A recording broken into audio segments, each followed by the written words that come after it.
Hey, good afternoon, everyone. I hope you can hear me. Can you give me a feedback whether I'm audible? Recording in progress.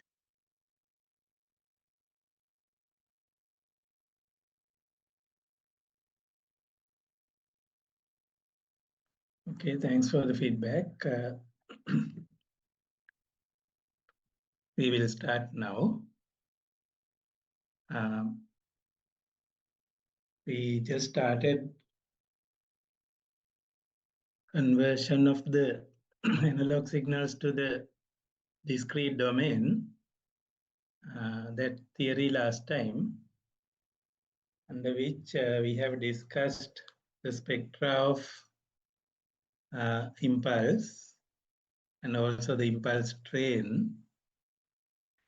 And also we learned the Fourier transform of an impulse train. And then we were about to apply it to the sampling circuit.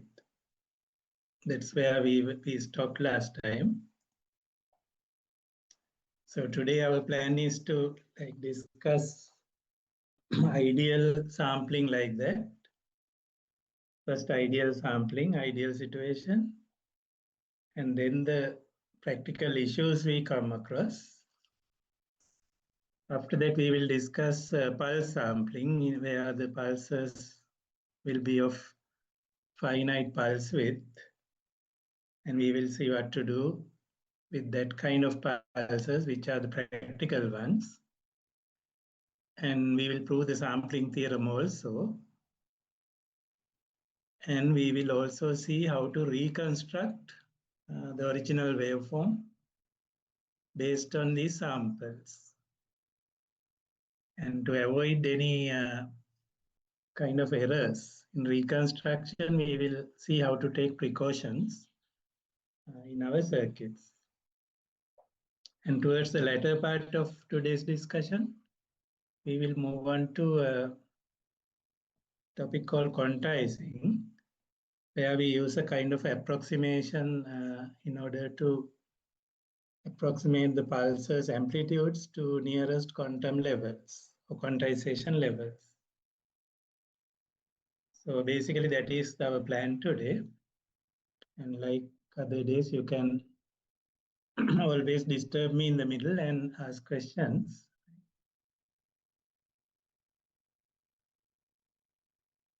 Right, so with that plan, we will start impulse sampling.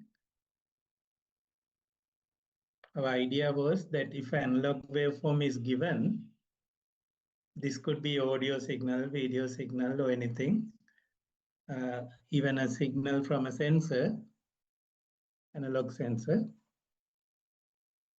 We called it XT last time.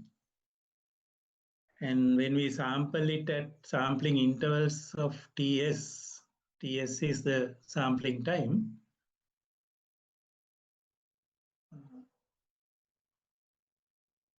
To do that, we were using a pulse train, remember? Impulse train, impulse train. Each impulse is a delta function. And here in the train, the delta functions are delayed in integer multiples of TS. So that created the impulse train.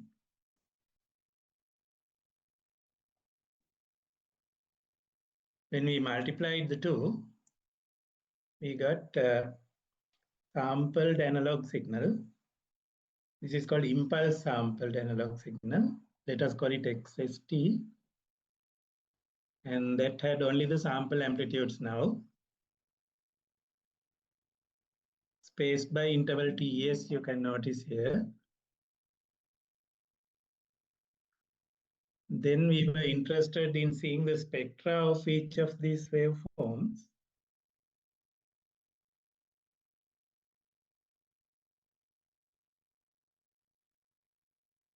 Right, what was the spectrum of PT? Pulse train. That spectrum was also consisting of impulses, isn't it? Which was spaced by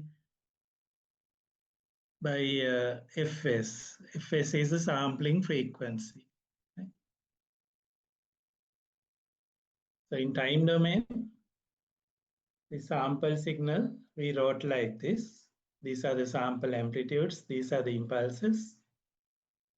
Each impulse had the amplitude which is taken from as a sample of the waveform at that moment of time.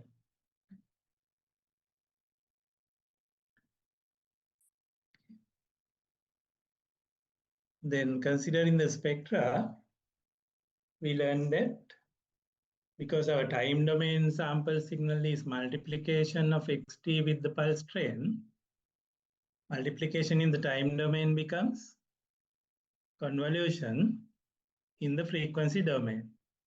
So if we can convolve the spectra of x and p, we should be able to get the spectrum of xs, the sampled waveform, which we can write like this.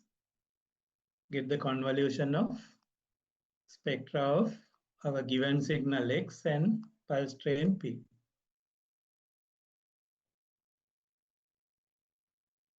Pulse train we discussed last time and we came up with this train of pulses will have this spectrum.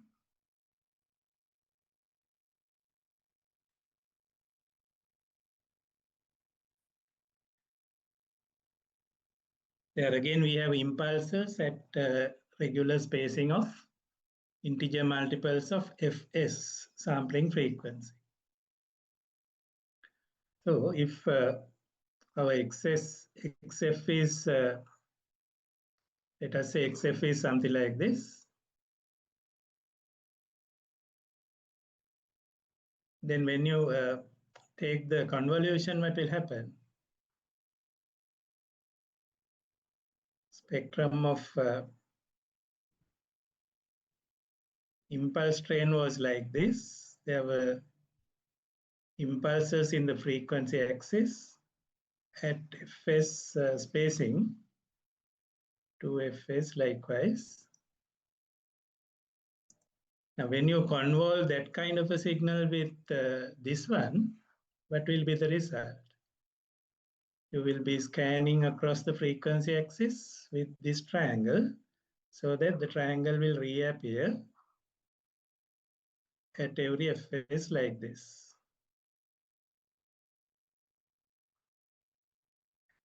So that must be the spectrum of the output signal after you do the impulse sampling, which mathematically we can write like this. In this case, assuming fs is of this shape, the same shape will reappear at every fs frequency interval by convolution. So spectrum would look like, if our original signal had this spectrum, after we do the sampling with impulses, our output xs will have a spectrum where the same shape is repeated due to convolution at every fs interval spacing, sorry, at every spacing of fs. Hope it is clear.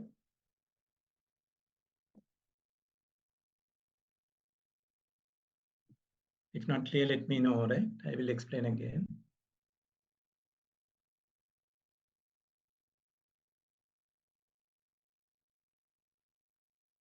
Seems okay, right? So here now in the spectrum, since we have repetition of the same frequency range at every fs, how do we recover the original signal from this signal, from this one? We need kind of a filter, isn't it?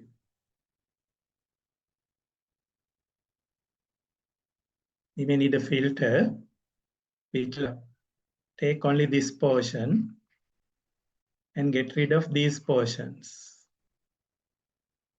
So something like a rectangle would do, right? rectangular shape would do in order to take the original out. However, we have a condition here. There must be a gap between this point, the highest frequency point here, and the lowest frequency of the next repetition. So this value is B. This value is Fs minus B. So our condition is Fs minus B should be higher than capital B. Otherwise, there will be an overlap here and the original will be corrupted.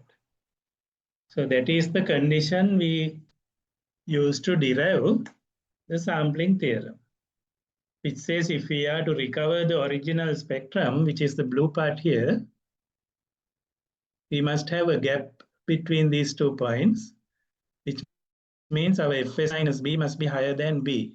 Let us write that as a condition that becomes the sampling theorem.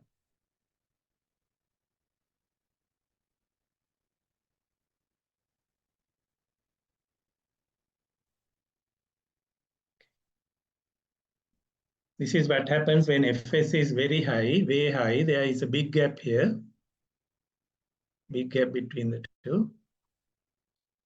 If Fs is reduced, the gap will reduce like this.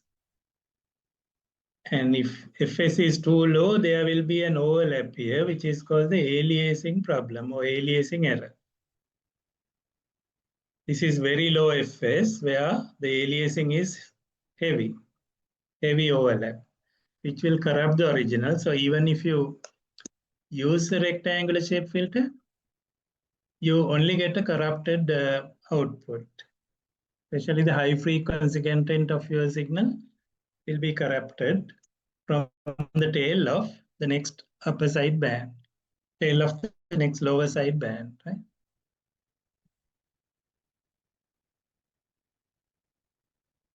So in order to recover, our rectangular shape must be like this.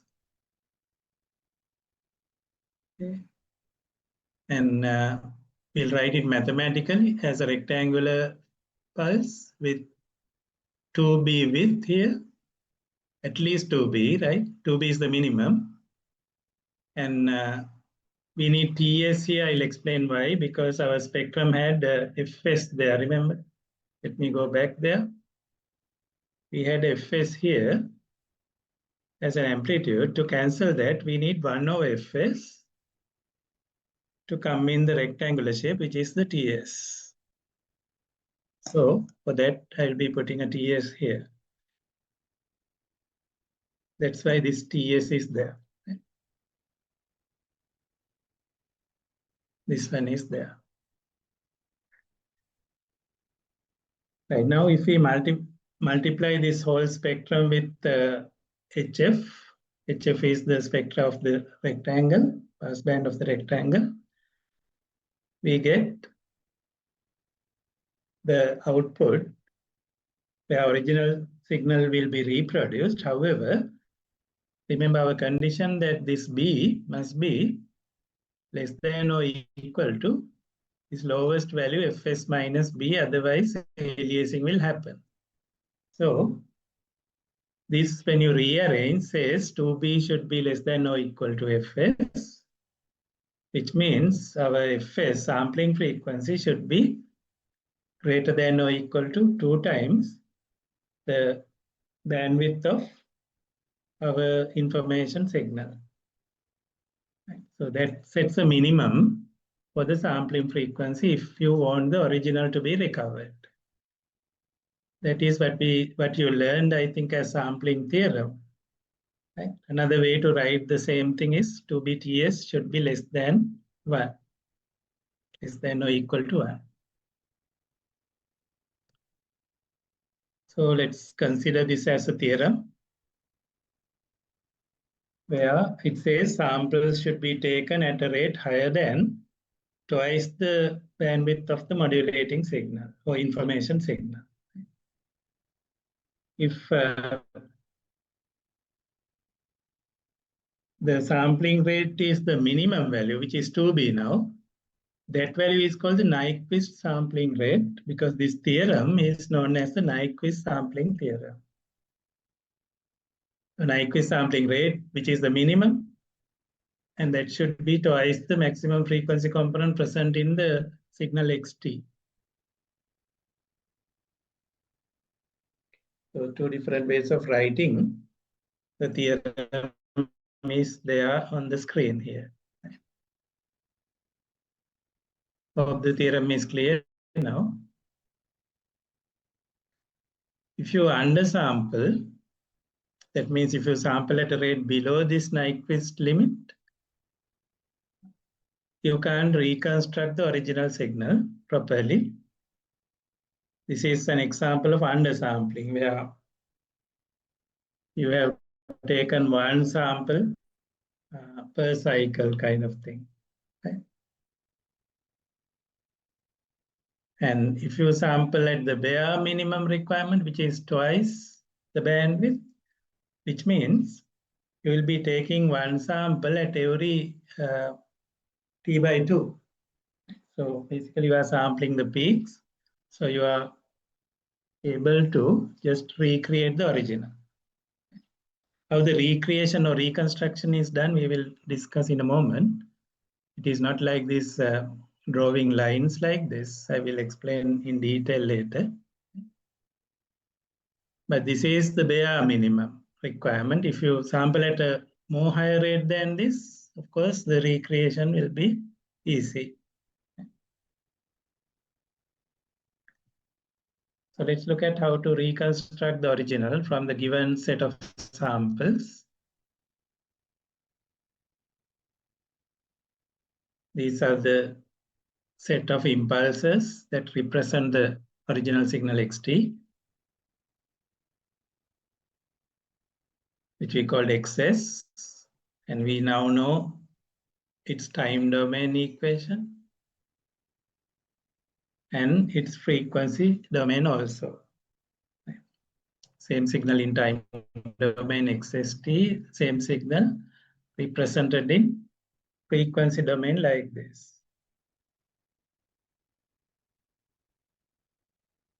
We learned that if we pass this through a rectangular, pass this through a circuit with rectangular frequency response with an amplitude of Ts here, we can get the original back. So that we will call ideal interpolation filter. Ideal interpolation filter, it is a low pass filter.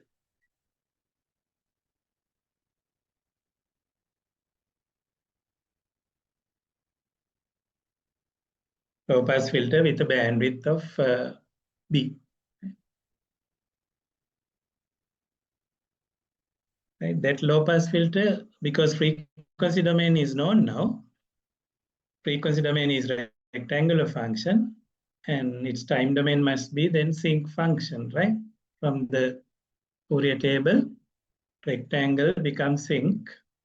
So HT, impulse response, becomes 2BTS times sinc 25BT. This is a pair. These two are also a pair. Then in the frequency domain, it is a multiplication of this one and this one, which will give us original XF, which we proved earlier. Right? In the time domain, it is the convolution of this equation and this equation that will give us original, which is xt. Okay. Right. So either way, we could get the original back. Right?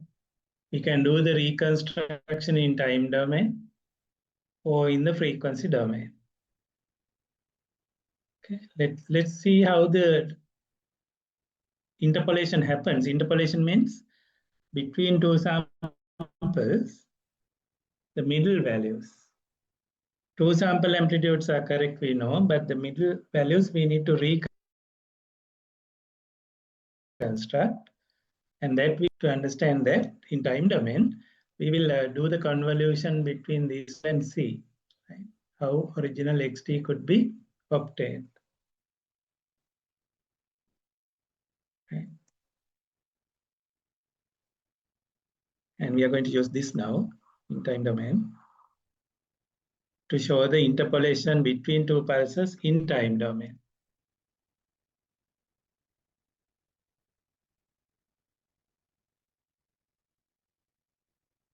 Okay, this is XST in time domain. Convolve with HT in time domain, where the TS, according to our Nyquist rule, minimum is 1 over 2b.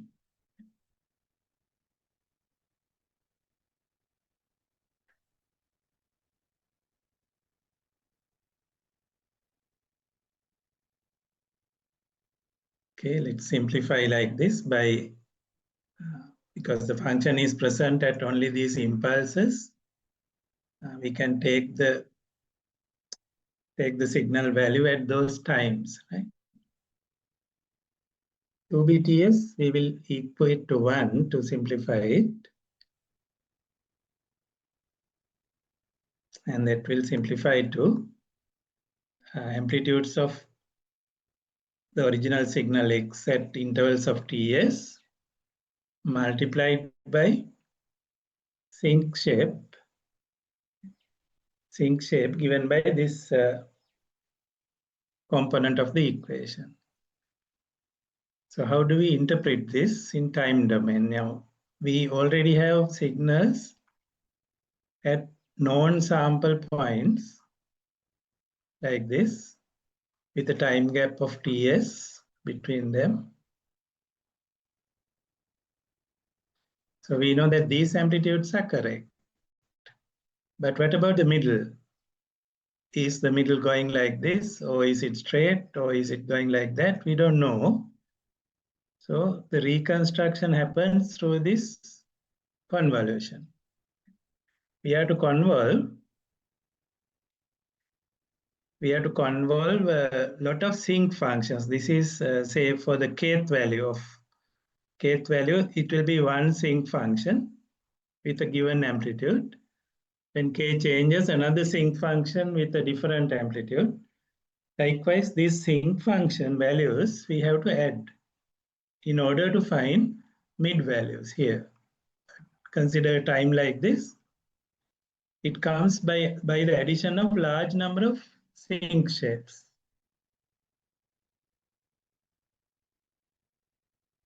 Well, in the messages I have, so isn't the HT should be TS sync to BT. HT should be TS sync to BT. Let me go back.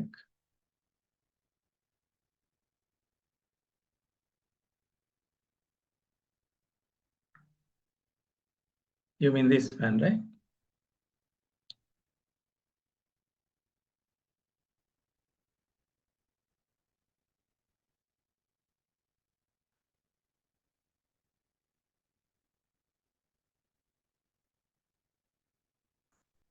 I think it's correct, isn't it? 25BT. It should.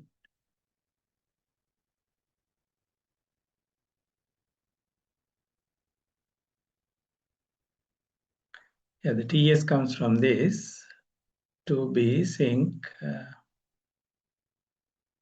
25BT. Yeah, if you use the sync function, you need the 5, right?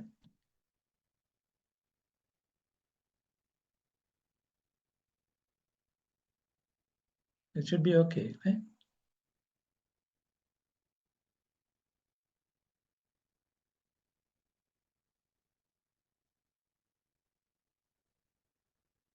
Yeah, then in this one,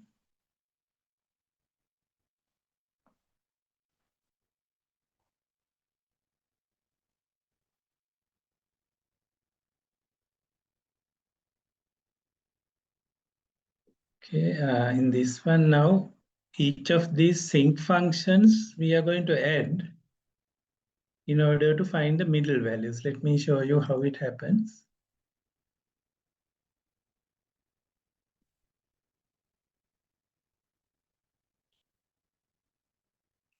Okay,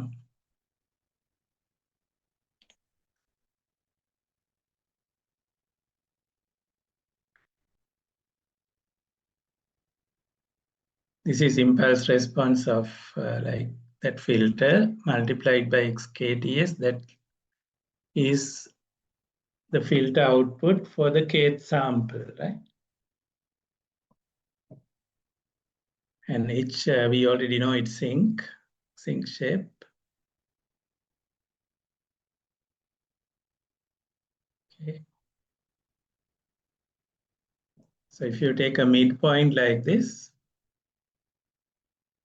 let me draw a vertical line there at a given midpoint.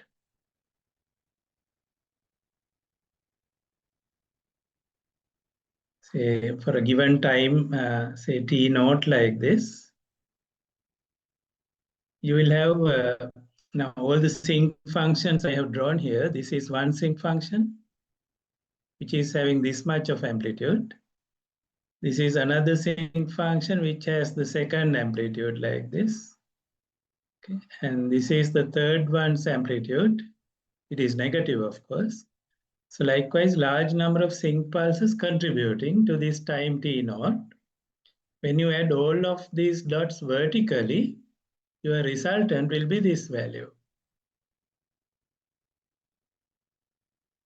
which is the recreated amplitude at that moment of time. That amplitude is coming from contributions of infinite number of these sinc shapes, you could notice. So that is what this equation means.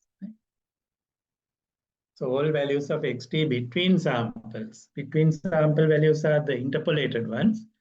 They are reconstructed as weighted sum of all other sample values. So it's not contributed only by the two adjacent samples, remember?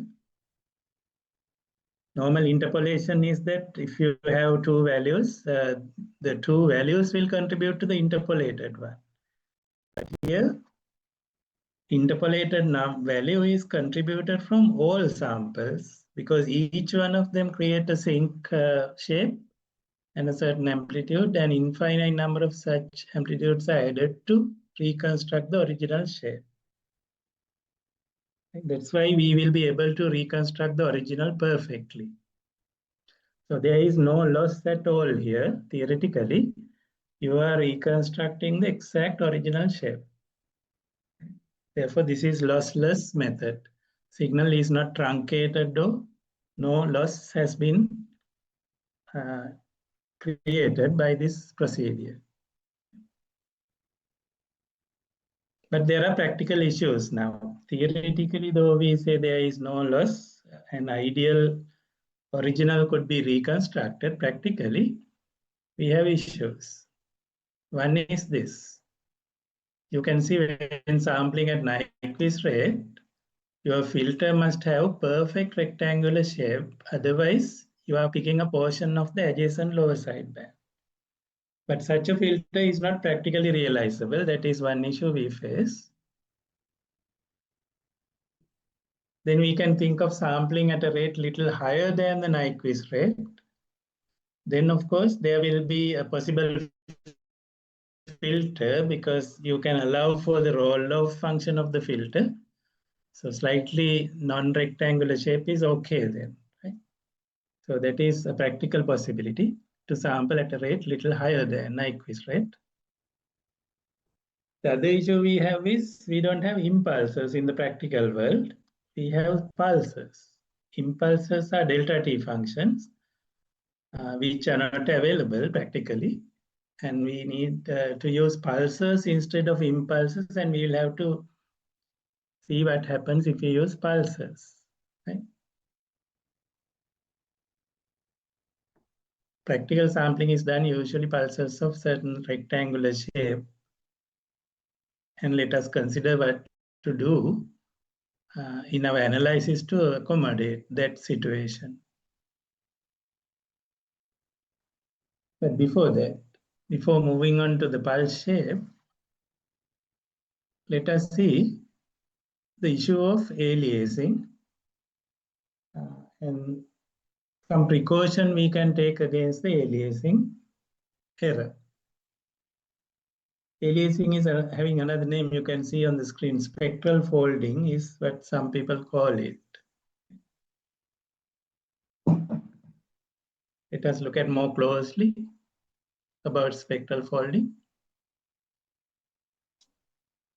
First to note is that all practical signals in time domain are time limited. Therefore, theoretically, they are not bandwidth limited. If a signal is time limited, they cannot be bandwidth limited. So bandwidth will be infinite, theoretically, right?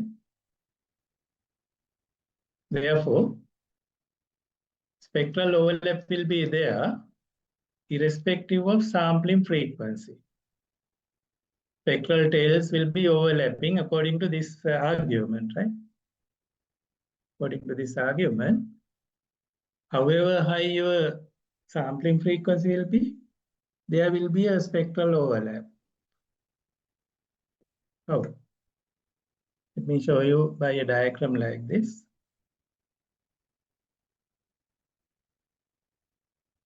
This is the original we have at the center. This is at the first sampling frequency, the repetitions. Consider the exact middle, which is half the sampling frequency.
Okay, sorry for the disturbance. And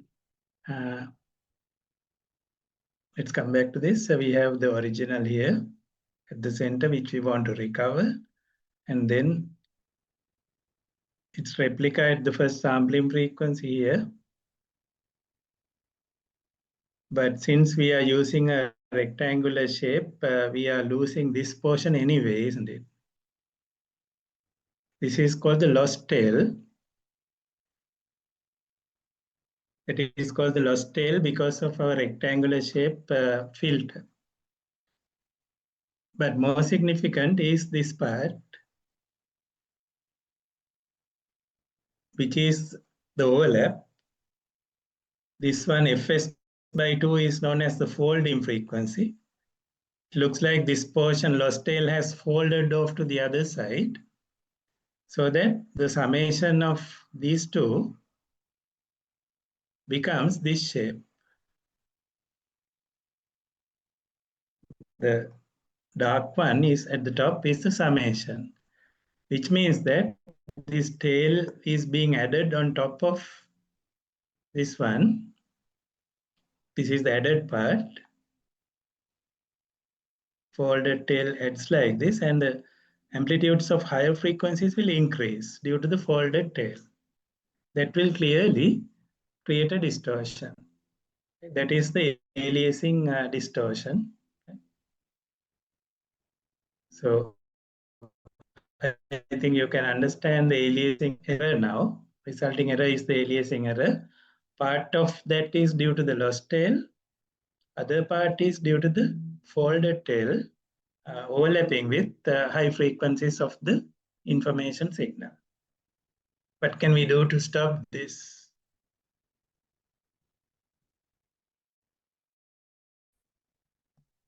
Okay. In the original signal, in the original information signal, you can cut off these tails, isn't it? Original information signal, you can pass through a filter which may cut off these tails before you do the sampling. So that should happen before the sampler. That kind of a filter we call anti-aliasing filter, which purposely band limit our information signal at fs by 2, sampling frequency by 2, so that the tails will not be there by the time you apply the signal to the sampling circuit. So pass through anti-aliasing filter first, which is also a low-pass filter with a cutoff of fs by 2, and then put it into the sampler. Then aliasing errors can be removed. Not only aliasing errors, high frequency noise present on your signal can also be removed. So in a way, it is an advantage because it creates less noise also when you band limit the information signal. But certain information portion is also getting cut off due to the anti-aliasing filter, which we can't help now.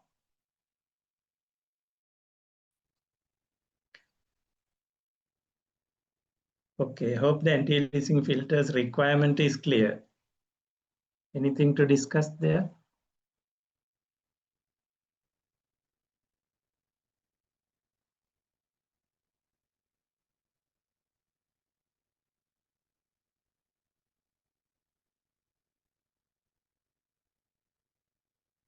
No, right? Okay. Then we will move on to sampling techniques, practical ones. Earlier one was the theoretical because we were using impulses. But we can't find impulses now. So practically, we have to use pulse sampling, in which two options are there, flat top and natural pulse sampling. This instantaneous one is the one we discussed already, now done. Let us move on to this now. Let us consider flat top pulse like this. A rectangular pulse with toe, given its impulse response given by this Fourier transform pair, its sync shape with zero crossing points at 1 over tau, integer multiples of 1 over tau, you will have zero crossing points. Amplitude will become tau.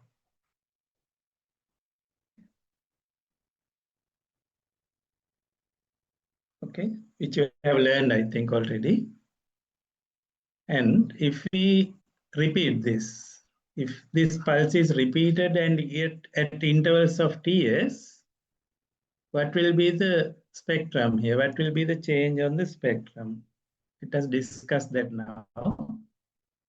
So when the pulse is repeated, it will be like this. It's called a pulse train now with an amplitude of capital A, period of capital T, and pulse width of tau. It's the pulse train. Now, equation of the pulse train, let us call it PT, will be capital A times sigma of rectangular pulses, each with a delay of integer multiple of capital T. Okay, now let us convert this to frequency domain. But before that, let us write this in time domain first in Fourier series. Now, what is the importance of this kind of a pulse train? Because a pulse train can also be modulated. Your information signal could be imparted onto the pulse train by choosing a particular property of the pulse train here. If you like, you can choose the amplitude of the pulses in order to impart your modulating signal information. Resulting modulation we call PAM, pulse amplitude modulation. Then amplitudes of the pulses are varied according to your modulating signal. Suppose you keep the amplitude constant, but instead vary the timing here, then we call pulse position modulation, PPM. Suppose you don't touch amplitude or the pulse position, but instead you vary the pulse width, tau, increase and decrease tau according to the information signal, then you call it PWM, pulse width modulation. So pulse train could be considered as a carrier. Information can be loaded onto its amplitudes, then PAM will result. If information is loaded to its pulse widths, then PWM will be the result. If information is loaded into the pulse positions, then PPM will result. So 3 options are available. This is very similar to that AM, PM, FM theory, isn't it? But these are with the discrete time. These are DT signals. These are not digital signals, but discrete time signals. Earlier, we were studying analog signals, continuous time signals, where we have AM, FM, PM. Okay. With DT, we have PAM, PWM, and PPM. Then with digital, you will have other options like QAM, which are called digital modulation. That's a different category. So what I have just mentioned are discrete modulations, not digital modulation.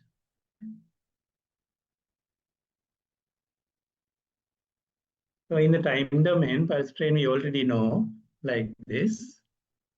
Same thing we can write as a Fourier series. So let's write its exponential Fourier series with Fourier coefficients given as Cn. In order to find Cn, we can use that integral 1 over Ts, integral of the given function multiplied by e to the power j 2 phi n fs t. And since the function exists only from minus 2 by 2 to plus 2 by 2 within one period, and that amplitude is only a, so I will write a here. And my limits need to be now from minus tau by 2 to plus tau by 2 when you consider one period from here to there. So it becomes a simple integration now, resulting in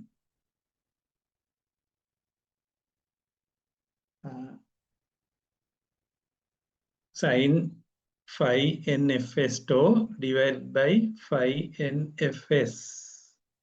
And if you include a tau here and a tau there, this could be written as a sinc.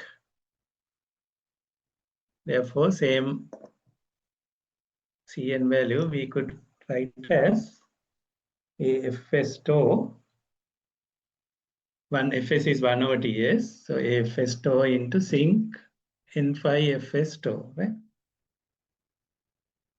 And substitute that Cn here, you get another representation for Pt in time domain. That is this exponential representation of Pt in time domain. And that shows us the spectrum, isn't it? Pulse train spectrum, then let us analyze this. Take the frequency domain of this term,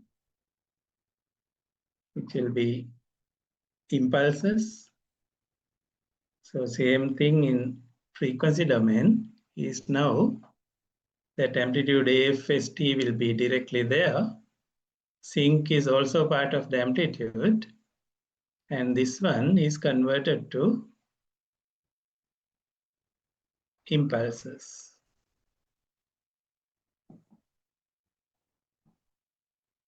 Right?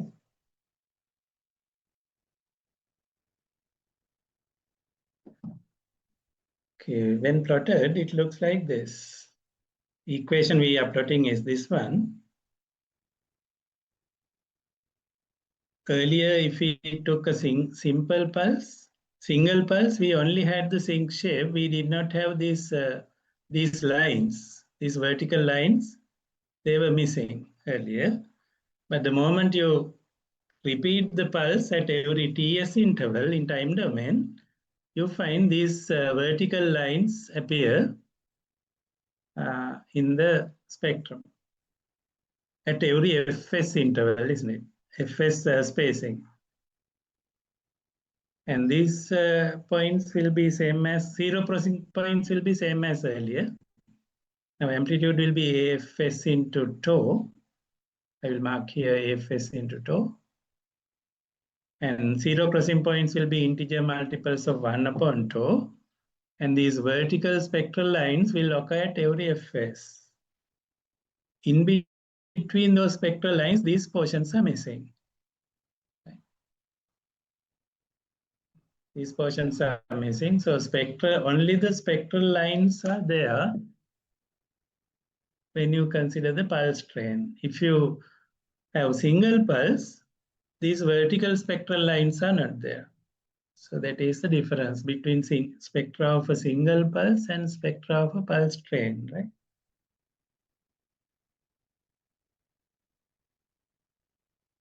Is that clear? Should I explain again?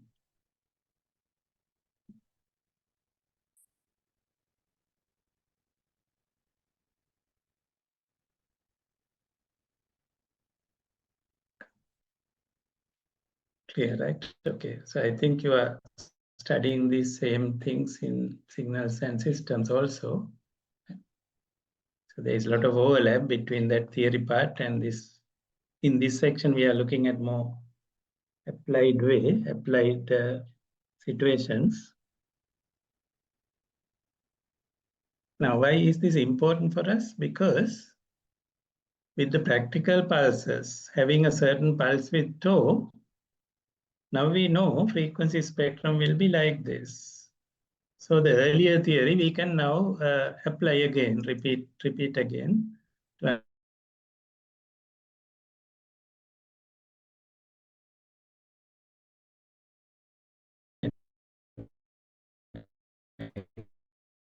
Again, the